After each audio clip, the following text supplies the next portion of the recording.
Welcome to Anti-Aging Unraveled with Dr. Lori Gerber. The body is one of the most complicated systems in the universe. Dr. Gerber and her guests explore integrative medicine and cosmetic dermatology, combining traditional medicine, alternative health practices, new innovations, and technology, which work together to help you look and feel natural and age gracefully. Now, here is your host, Dr. Lori Gerber.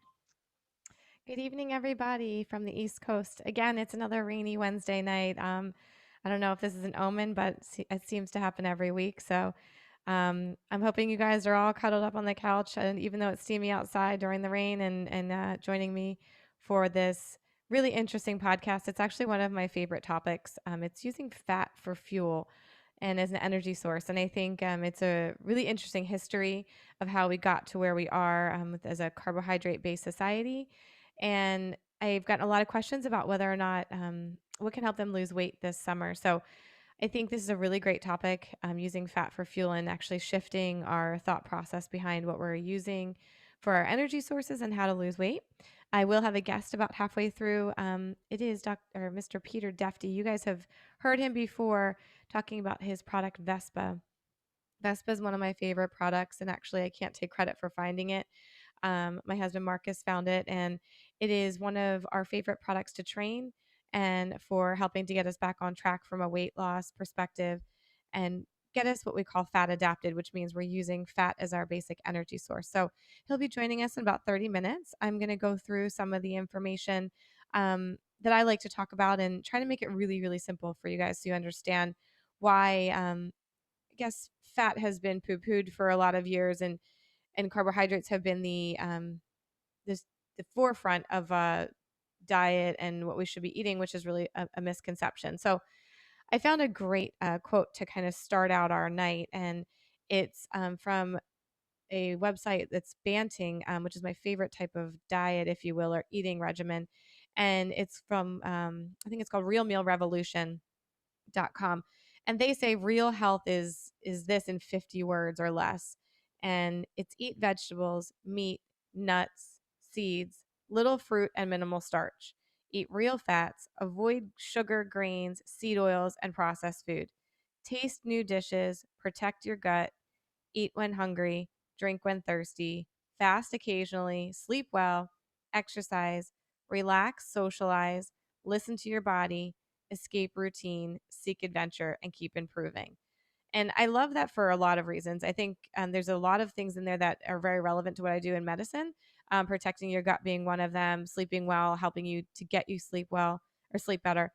Um, but I think one of the biggest things is eat when hungry, taste new dishes, not be stuck in a single routine, and really listening to your body. Eating when you feel like you're hungry, not necessarily because you're told that you're supposed to eat small, frequent meals. So, why is this type of eating important? What does it do for you? We're going to get to that in a minute. But I think one of the main points to talk about, and I'm not going to go into the pathophysiology. I thought about going through some of that with you guys, but in all honesty, it really doesn't matter as long as you trust me and you trust what I'm saying. And fat generates more than 2 times the amount of energy as the form of ATP, which is what our bodies use, versus carbohydrates. So ATP from glucose, from one glucose molecule, is about 30 to 32 of them. So you get 30 to 32 ATP molecules for energy. A fat molecule nets about 107 ATP. Okay. So when you just look at numbers and strictly what we would say, output, you're going to get a lot more energy from breaking down a piece of fat than you will a piece of a carbohydrate or glucose. Okay. So why don't we use, or why aren't we taught to eat fat? And we're always taught to eat, our base of our food pyramid is starches or carbohydrates. And I think that's what we're going to get down to, the nitty gritty of that tonight. And the other thing I think is important to understand is that you don't get fat from eating fat. Yes, maybe overeating fat, but fat in itself does not make you fat. It is an essential nutrient. It is not produced by the body. If anybody watches any of those shows about survival, one of the first things they look for food sources is fat and fishing and big game, right? Because they want to get the animal fats and proteins. So I think you need to really understand that our body will produce glucose from our own body fat. and from the fat we ingest. So we can actually create that. We don't need to eat it.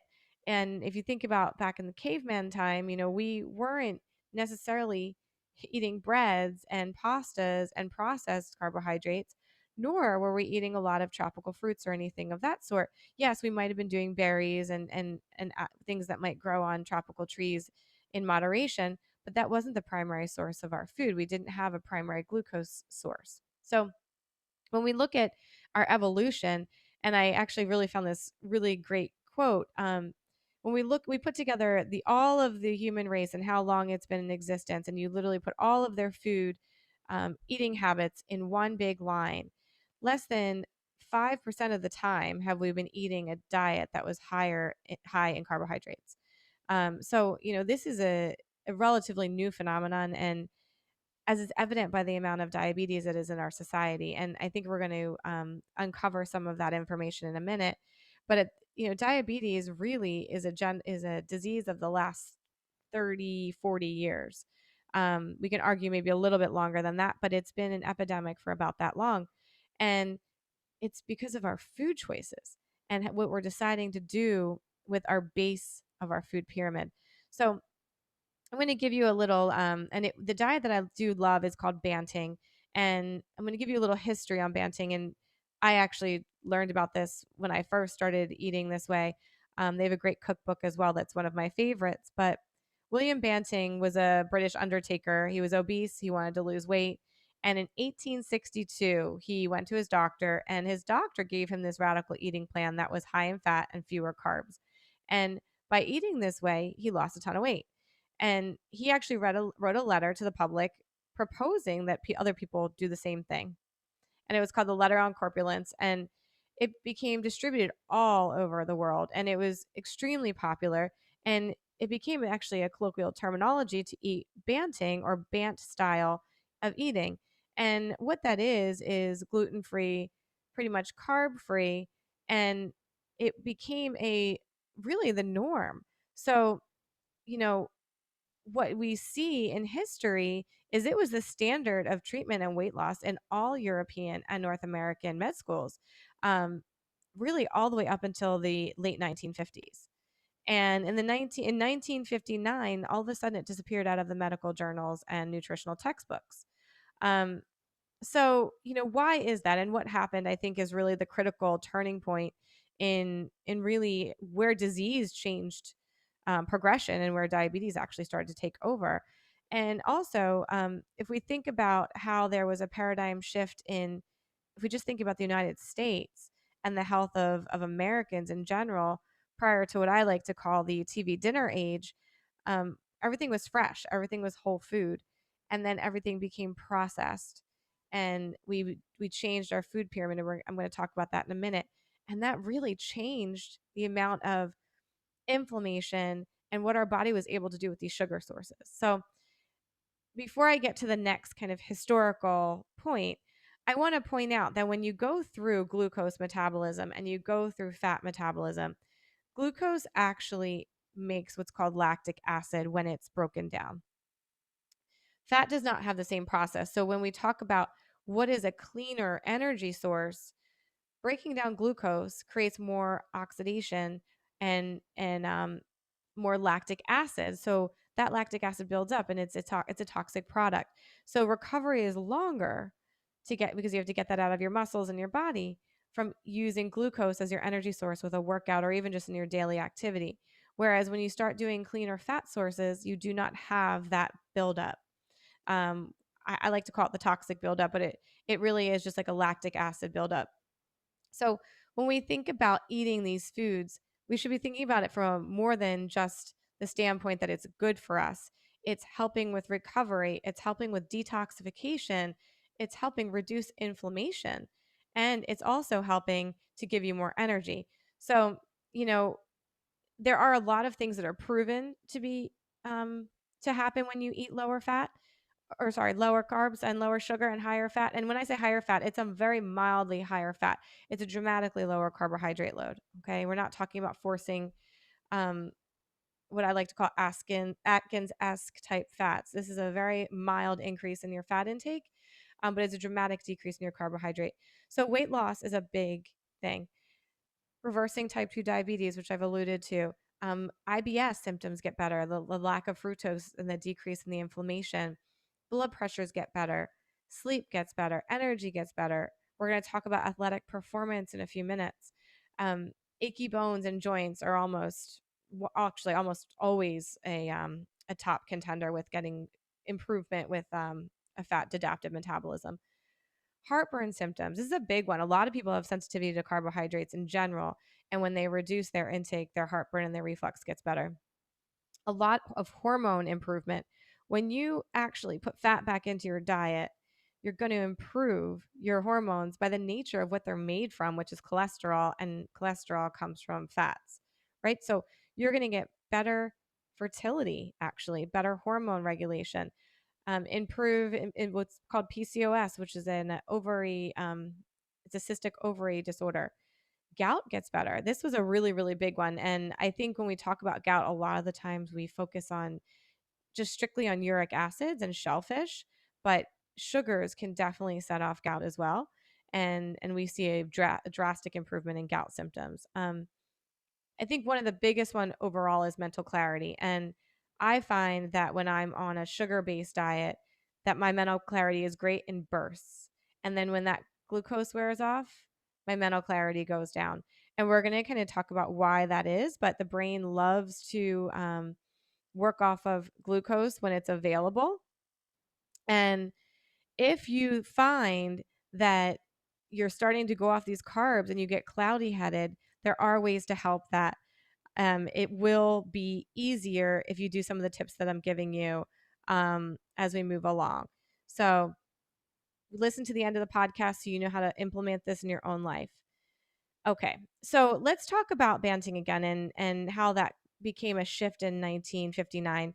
And in 1953, there was a guy, his name was Ansel Keys, and he basically put out a paper, and this study said he took 7 countries and he basically did an overall view of their diet and said this the conclusion was, and it was only 7 countries, and that's one of the biggest, I guess, flaws of this study, is that if you eat, there's no relationship between fat there is a relationship between taking in sugar or fats and getting a heart attack. So basically, he was saying that higher fat diet was a positive relation or positive correlation to getting a heart attack.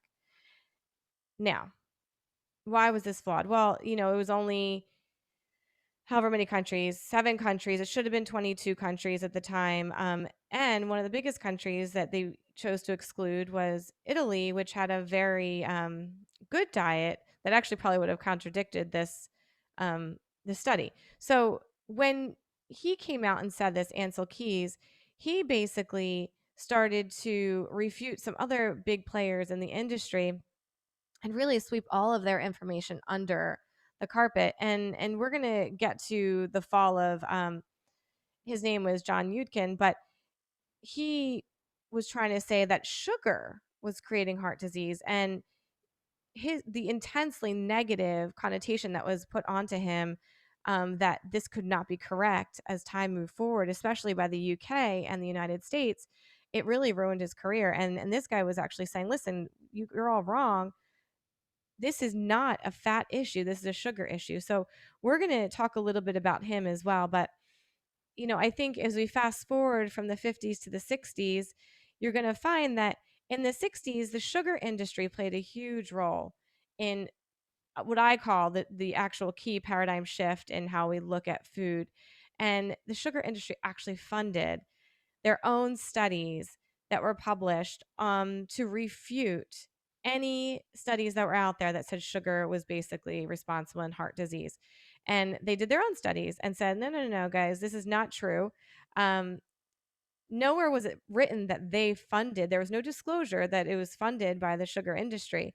However, they put out these, what we would call a literature review, which is a broad sweep of literature, looking at all of them and saying there was a problem with all the studies that said sugar was the issue. but it had to be, and concluded that fats were the problem and that Americans needed to cut fats out of their diet. And that was the best way to address heart disease.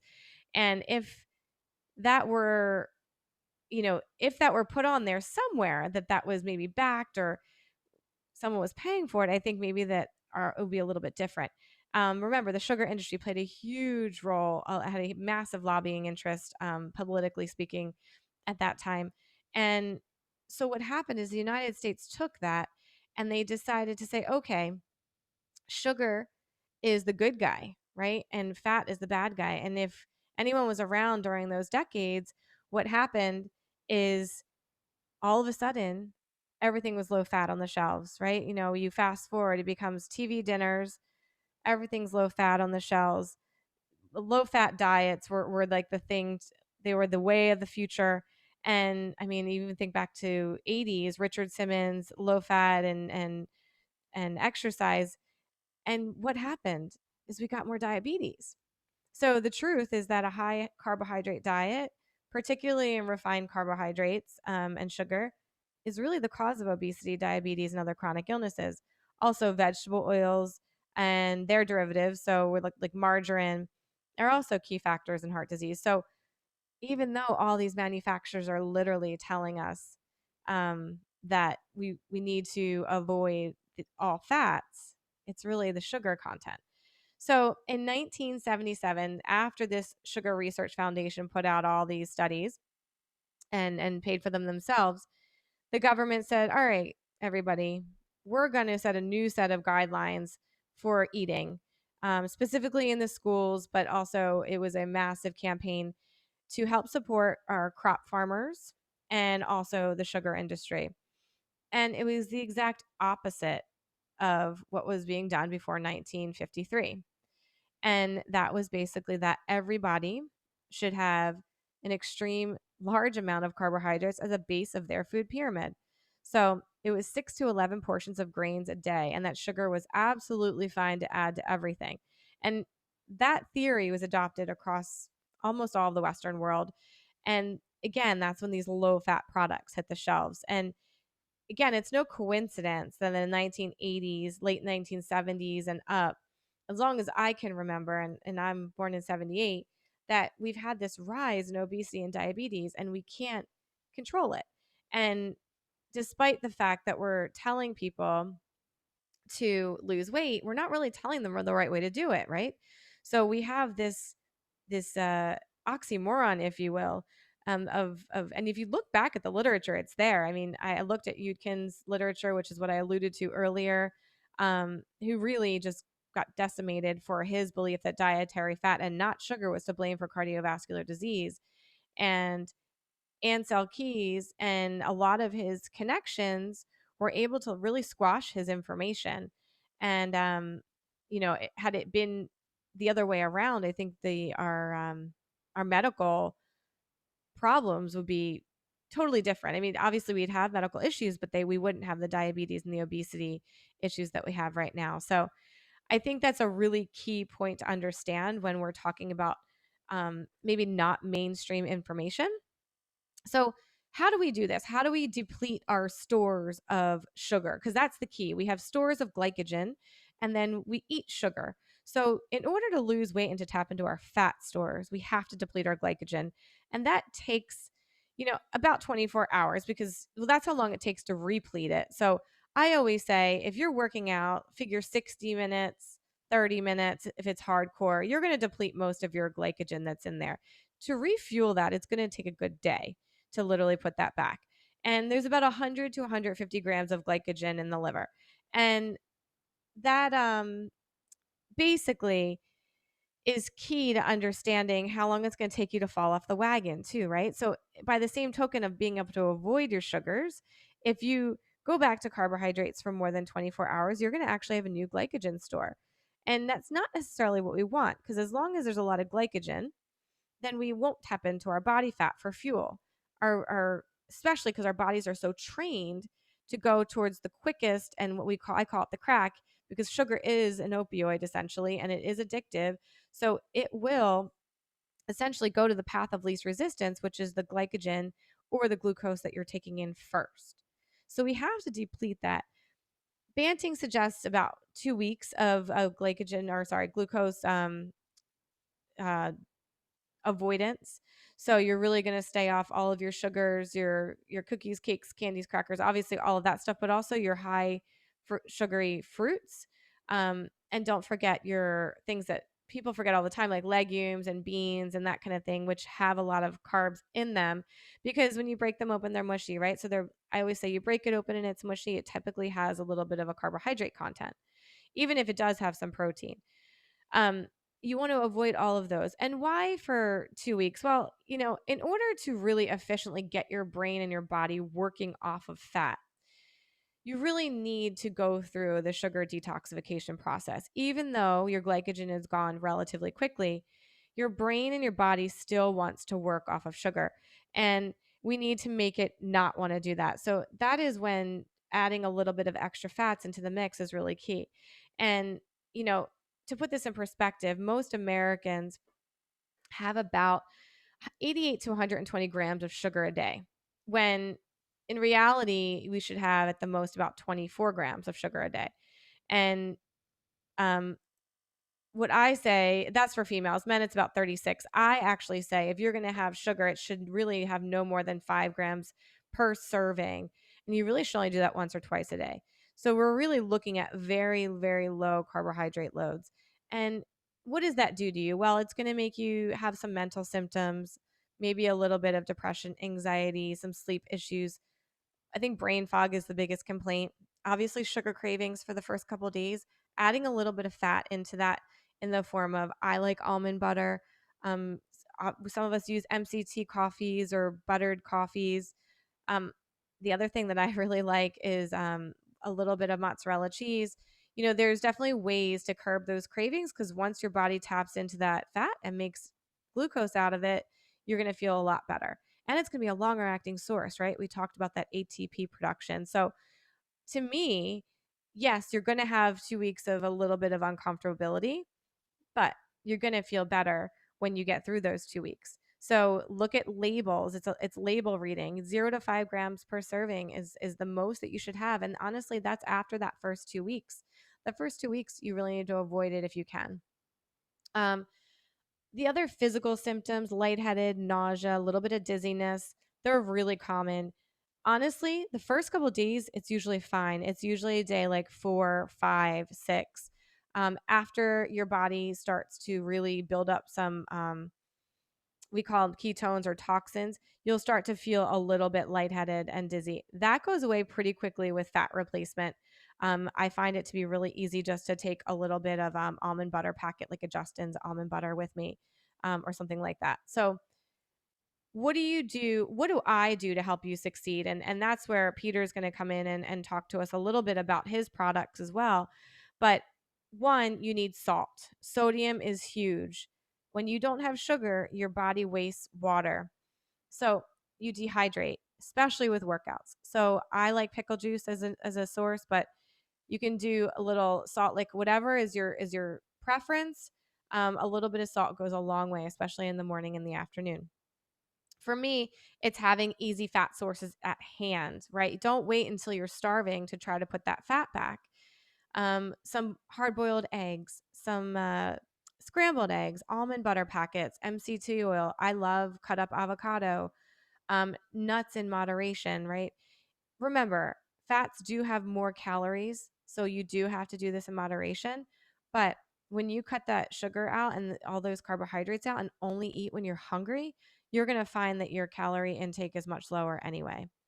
Um, and I guess Peter's going to tell us one of his favorite comments about breakfast. But again, it kind of goes back to eating when you're hungry and not eating just to eat. And L-carnitine is one of my favorites. I do like L-carnitine in the form of a shot, with a B12 shot. It helps to in fatty acid metabolism. So when you're trying to make that ATP, it really, really helps to get that energy production and get the fat metabolism rolling. And then last but not least, before I go to some of my gut protocols, is Vespa. And for me, when I want to get back on track, and I can, not because Peter's here is not why I'm saying this, I will start taking Vespa again, not just with my workouts before, when my day starts, and usually late afternoon when I start getting hungry when I come home. it really helps you to tap into your fat stores so that you don't feel as hungry, which is what we want to do. We want to lose that weight by tapping into our own fat stores. And I alluded a little in that comment, that 50 words, that gut repair, cortisol repair, cellular repair. To me, they're so important in weight loss. And if we don't address those, you're not just going to lose weight by switching to fat metabolism. Initially, you will, right? Because you're going to cut out a lot of calories and probably carbohydrates that are bloating you and creating an extra caloric intake. But if your gut isn't healthy, if your adrenals and cortisol aren't regulating your insulin levels, you're not going to get better. So, by that same token, I have a repair and reset protocol. For those of you that are watching, this is one of my products. It's called Gut Calm, and it is part of my repair series. It calms the lining and inflammation, and then we have the reset, which helps with motility. It also helps with putting back what we say antibodies into the gut to repopulate it. We have the pro enzymes and the probiotic and the prebiotics. So, and helping with the detox symptoms. So I have all of that to help you. We have olive leaf extract, glandulars to help with cortisol, liver capsules to help with liver function and metabolism, and of course, high dose vitamin D and glutathione, which helps with metabolism and cellular detox. If you don't do these things, trust me, you're going to get to a set point and you're going to be stuck. And I guarantee you're going to be calling me. It happens probably about 30 times a day. So, on that note, I am going to bring in Peter. And I'm sorry I left you waiting for a minute, Peter. And this is Peter Duffy, guys. I'm going to just give him a brief intro. And let's see here. Let me pull up his intro for you guys. So he is a developer of the Optimized Fat Metabolism Program. He is also the general manager of Vespa Products. And I think the most important one of all is that he's the finisher of these awesome races, the Leadville in 2009. It's a 100 miler, and the 2006 Western States, which is a crazy race as well. And sub 24 hour, which is even more amazing, and sub 25 hour, and climbing mountains yesterday, which we're going to talk about. So we have about 28 minutes, and I hope you heard all of my little blurbs and isms today, Peter. So No, I welcome. came in with the history of Ansel Keys, which is a good place to start. Oh, good. Okay. Hey, listen, that's perfect. So I promised our listeners that we would keep it simple. So I want to, I've been praising Vespa, and we do have a code for you guys. I will put that up on the site for you so that you can link right directly to it to get your discount off of Vespa for listening today. But I want to talk about one, what is this paradigm shift? You call the 5 biggest shifts from carbohydrates to fat for fuel, and you have a 5 paradigm shifts that you like that are your key points. And Okay. Yeah. that's kind of where I wanted to start. Yeah. Well, just kind of lead me a way. Lead me. Tell Yeah, me what to do. no worries. So let me, I'm going to actually start because we went through the first 2. So let's talk about damage prevention over recovery.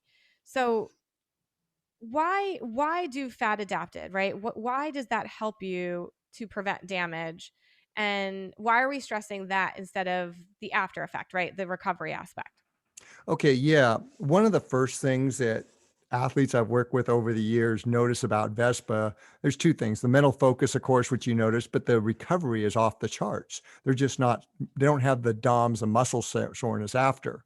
They might have some joint stiffness and all that, but they just recover really quickly.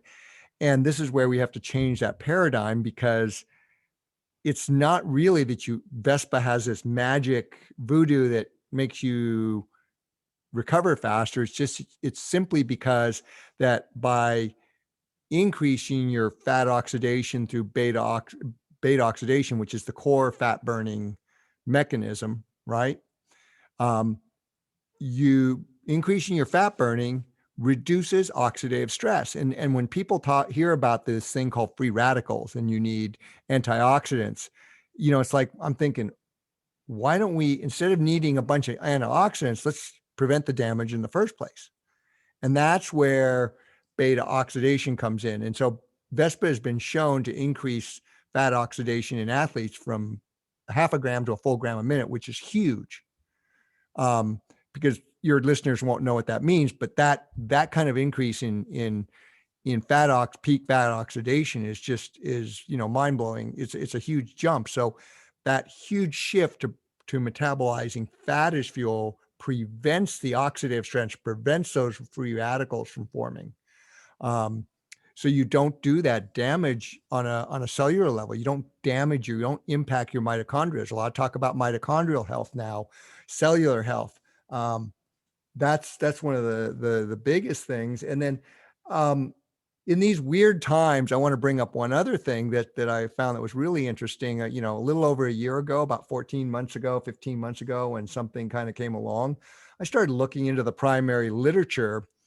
And one of the very basic things, like, we're talking about fat as your fuel, and like, it makes sense, right? Evolutionarily, we're meant to burn fat aerobically, right? Well, here's another thing that comes right out of the basic physiology textbooks. Guess what? RNA RNA viruses replicate glycolytically. Now, that's a big word, but it means they burn sugar. So if you're burning a lot of sugar, you're actually inviting an RNA virus, no matter what it is. Had a conversation on the mountain yesterday with a psychiatrist about this. You're inviting those viruses in to have literally a party and an orgy, a replication orgy, right? But if you're fat adapted, that beta oxidation doesn't make it a very good environment for virus replication, which is in fact why my athletes, I've surveyed them over the years, and nobody gets the flu in the winter. And there's some emerging studies on people on low carb diets having much less impact from the current situation. So there's a lot of reasons to shift your metabolism um, towards being able to burn fat, both on that everyday physical level where you're not getting hangry every couple hours, to that cellular level where you're getting really robust mitochondria. So let's talk about how you used it. So speaking of being on the mountain, so you went out yesterday, and I don't know. Do you want to tell your age? You can say it however. I mean, it's like it's the way evolution works, Lori. You're easy on the eyes. You can say whatever you want, and I'll follow. Well, I'm just gonna say 60s, right? So Right? you went out in the mountain and you climbed a mountain. I'll let you tell the story. And a record, Mount Whitney, yeah, Mount Whitney. So and yesterday, yeah, it's go ahead. it's pretty incredible, guys. So I mean, the use of this product and what it's done for improving just the utilization of your body stores of fat as energy, right? I mean, he literally did this whole climb, and that's what he'll tell you. So go for it. Yeah. So to start with, I'm guinea pig number one with all I do with both Vespa and with this optimized fat metabolism protocol. So I want to start off with the question. We talked about this. Why do they tell us Hmm. why is breakfast the most important meal of the day? Who's that really important to, right? And Laura, it's a rhetorical question between us, but for the audience, they tell you, you're told breakfast is the most important meal of the day. And I heard Lori say in the first half hour how, eat when you're hungry, not just because you think you need to eat. Well, a lot of that was propagated again through Ansel Keys and the cereal makers, right? You have your people in the 70s and 80s and into the 90s were told to have a bowl of cereal and skim milk. And so that sets you up on that blood sugar roller coaster where by 10 o'clock you're peckish and wanting to eat. And then so it's great for the food manufacturers. And then long term, as we found out the wrong way, it's great for modern healthcare in terms of revenues. So I want people to step back and think about the evolutionary model. And that is, primitive man didn't get up in the morning, have a bowl of oatmeal, grab a couple of gels and a spear and go out hunting. He had to get up and go hunting and gathering as if his life depended on it. So that meant he had to perform. So yesterday, I did what's called a fast ascent of Mount Whitney. And for all of you who don't know, Mount Whitney is the highest point in the continental United States. And it's the Mount Whitney Trail starts at about 8,200 feet and so you go from 8,200 feet up to 14,500 over an 11-mile trail. This was my second ascent, and I took 2 hours off it, but I started the run hike fasted with a Vespa. So I took 18 calories in. So technically not fasted, but for all intents and purposes, fasted. And I went up the mountain in 4 hours and 45 minutes to the summit uh, with two other Vespas. So I took in a total of 50 calories, somewhere around 50, 60 calories uh, over 11 miles with super high effort, and oxygen deficit, and never felt hungry, felt totally focused. Um, and I had eaten, except for a very light snack before I went to sleep, I had eaten at about 3:30 in the afternoon. So from 3:30 in the afternoon on Monday to Monday morning, and I did not eat a meal. I had 150 calories on the top, a cheese stick and a beef stick and a couple pieces of candy. And I didn't eat till 5 o'clock that afternoon.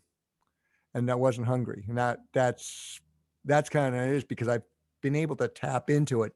And Vespa definitely does help that, but we've done all the other things that Lori described. That's very important. And one of the things we want to really talk about, and then I'm not sore that today. I'm going to go for a run after this interview because it's going to help. It's going to help circulate the blood and really supercharge the adaptive stress I got out of that workout. I'm feeling great. So um, once again, this is huge in terms of when you prevent that damage, it allows the body to focus more on getting stronger and fitter. And when you say, look at Lori as an Ironman triathlon, you look at the heroes we have, especially a lot of the older people. We have a couple of athletes I work with that are in their 50s and 60s. Jeff Browning, who's one of the top ultra runners, and Kuni Yamagata, who's 68 years old. They're doing Western States. And 2 weeks later, they're doing um, Hard Rock, which is an even harder mountain 100 miler in Colorado. So within 2 weeks, they're turning around. And as a point, I'm also the reason I'm on Mount Whitney is I'm getting ready to pace an athlete who's doing the Badwater 135, and he wants to set the record for the Badwater 130 146. And most people don't. This gets into the realm of stupid, but I want to bring this back for the audience. The Badwater 146 is the original race, and it ran from Badwater, Death Valley, the lowest point in the continental United States, like 286 feet below sea level, all the way to the top of Mount Whitney, which is 14,500. But then after a couple of years of this shenanigans, the Forest Service cut it off because you have to have permits technically to go up to the top of Mount Whitney. So Michele Graglia, who has a book coming out, is going to run Badwater, the race, the 135, finish it at the Whitney portal, and then he's going to continue on to set a record for the 146. Oh, wow. Yeah, yeah. And now to bring this back, I mean, these are crazy things that people are doing, but genetically, these people aren't any different from the audience. And wherever you are, you can start to make that shift back to fat as fuel. And yes, you need to make some dietary adjustments, but people get so hung up on the diet and they start eating fat bombs and this, and then they wonder why they're not losing weight, and they're either constipated or have diarrhea, or they're lethargic because they're not getting enough sodium. And diets is one big tool, but it's really about you and getting your body back to that natural state where it wants to metabolize fat for aerobic metabolism. That's actually that you brought me to my next point. So I was going to ask you what your favorite, fat snacks or what you like to add in, because I think what people don't understand, this isn't, and I hate to throw the Atkins under the bus thing, but this isn't like forcing tons of high saturated fats and fat for, because fats are high in calories. We're not saying force fats. I'm saying cut the carbs way back, eat when you're hungry, and throw some healthy fats in there to make your energy sources last longer. And I was going to ask what your favorites were, but I was also going to ask, how does that make when your utilization of carbohydrates improved? So when we talk about racing and utilization of when you do put carbohydrates into your body, how does that improve it? Well, not only does it improve carbohydrate utilization for performance, but a lot of your people here aren't going to be doing, big races or anything. They just want to be healthy, right? Yeah. And so improving your fat adaptation is going to improve your your carbohydrate tolerance. So those odd occasions when you're at a social event and you don't want to be a wallflower or make feel like the odd person out or you're insulting somebody, you can have something. It's like or the odd time you want something, your body will tolerate it a lot better. And once again, I want people to think about the evolutionary model. It's like when you think about it in the context of evolution, we had concentrated forms of carbohydrates 3 to 5 times a year, like when fruit was ripe or berries are ripe or tubers are ripe, or we found honey.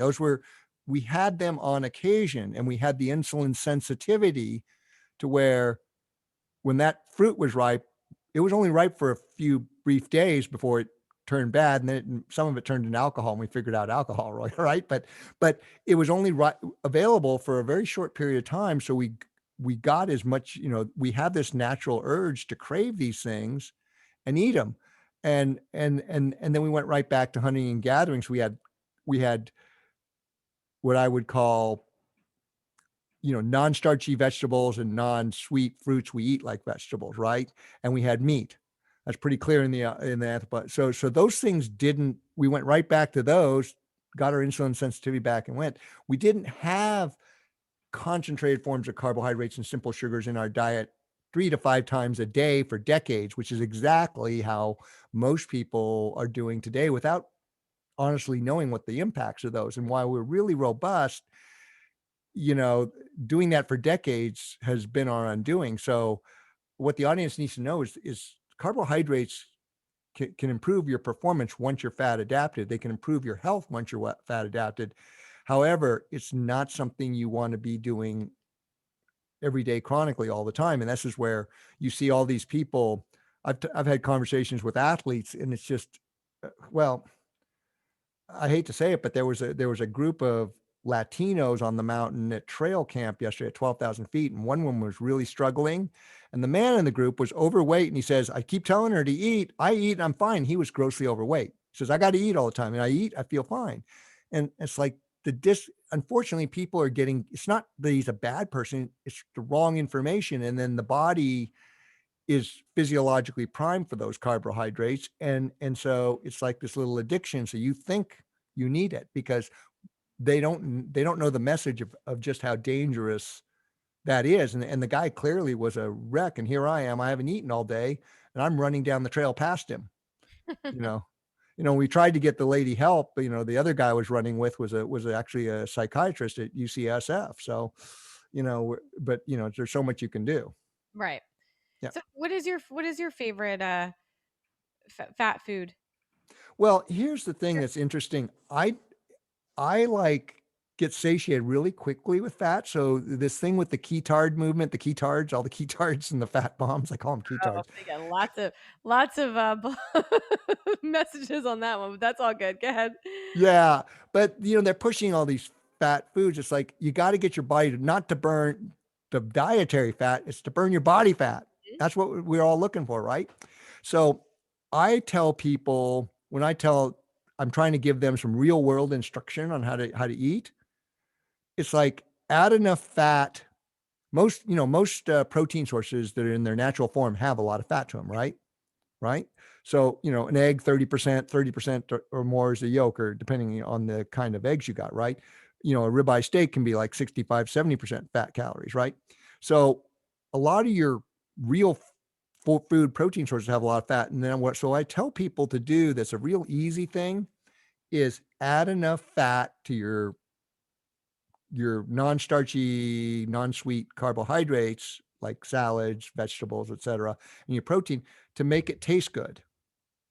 And that way you're not overdoing the fat and going crazy. That seems to work really well both for me because I'm like, yeah, I like fat. Occasionally I'll have a rich cheese or I'll have butter on a light rice cracker, but I'm not it's usually paired with food, and it's just eating just tons of fat. Just you don't when you're fat adapted and you're burning your body fat, you just don't eat that much. Right. That's I think that was the point, that people think it's you're eating more volume, and it's because you're eating, but you're not really eating more fat. It's almost like for me, And I know for females it's a little different. Like I find that I need more than my husband as well, as far as fat goes in general, Yes. to feel well. And I think that's really important. A lot of females get frustrated, especially in my office. We're meant to have more body fat. So just think about that from a, again, you talk about the physiologic perspective. Yeah, I need a little bit more fat than he does to feel good. Um, Yes. I'm not Your body knows. Yeah, not definitely. adding a ton back in. It's more eliminating something and adding something that's healthier or a better option for me. So for example, a protein and veggies for dinner, whatever that protein is, you're right. Generally speaking, has enough fat in there that I'm not adding back in any more fat. Um, Yeah. Yeah. You don't really need to. If it's like fish or skinless chicken breast, you might want to make a marsala sauce or exactly. béarnaise sauce or hollandaise sauce, but it's, like asparagus with like hollandaise sauce on it. Or cream spinach. I mean, it's rich, or a good salad, like a Caesar salad with real Caesar dressing. I mean, Yeah, it doesn't have to be like rocket science, right? I think right. people overthink this. So let's talk really. I think we have a couple minutes left. So let's talk briefly about how I think we don't ever get enough talk about Vespa. So let's talk about one, how you came up with Vespa, because I think it's a really cool story. And then what does it do? Why does it work? Um, Okay. Yeah. I, This is a cool story, and it's not my making up. That I'll leave that to the Japanese whom I work with. I'm half Japanese, but I'm going to give the credit to the Japanese, Yasunori Kawahara, who actually got it real. And then there's Dr. Abe, who was the entomologist who actually originally discovered it. Um, this happened in the 80s and 90s. Began with some Japanese. It's an accidental discovery of nature, and what I found is a lot of your, blockbuster drugs were also accidental discoveries of nature. Artemisinin, which is a drug for malaria, ivermectin, which has cured river blindness, and it's talked about now a lot. We won't get into that. Penicillin, all these drugs they're all made from natural biological compounds. So this is what Vespa is, and it started with these Dr. Abe and some of his colleagues studying the Japanese giant wasp, otherwise known here in the media as the murder hornets, right? And so they were studying this hornet, and they soon came to find that this hornet was capable of some incredible feats of strength endurance. It would fly on average about 60 to 70 kilometers a day, could fly up to 100 kilometers a day at a pretty good speed. And in that, it would hunt and gather. It's a predatory wasp. It's one of the apex predators of the insect world. And so it's like vicious. And one of its main prey, and the reason the wasp is doing so well is the main prey today is an introduced species called the European honeybee. The European honeybee doesn't know how to defend itself. So a small gang a scout will find a hive of European honeybees, and a small group of these wasps will fly in and literally rip heads off, and then take the honey and take the body parts. They'll masticate it into a food ball, and they'll take it back to their colony to feed to the larva. This protein rich um, compound, and in exchange, the larva gives it this peptide that causes it to fuel itself off the fat that's stored in its thorax, the back part of an insect. hmm, So started looking at this and started reviewing the literature, and it turns out bees, wasps, ants, termites all use this mechanism of trophallaxis, which is this symbiotic relationship between the larva and the adult. The adult gives them food, the larva gives them this peptide that allows them to trap into their fat stores. And what happened was they hypothesized that um, because animal cells are remarkably similar across species, and you know from your experience in science, they use things as primitive as nematodes to fruit flies to mice, ants. They move up the animal chain to do studies on basic research because you can accelerate the thing and you're not doing any weird things to a human being. So, but it's because on a cellular level, um, animal cells are very similar. Okay, so they made this hypothesis that um, it would exert the same influence in other species. So they did some swimming to exhaustion tests with lab rats and mice, and found that sure enough, there was this huge increase in fat oxidation, a lot less glucose utilization, a lot lower lactate load. Okay. So they weren't producing lactic acid because they weren't burning the sugar.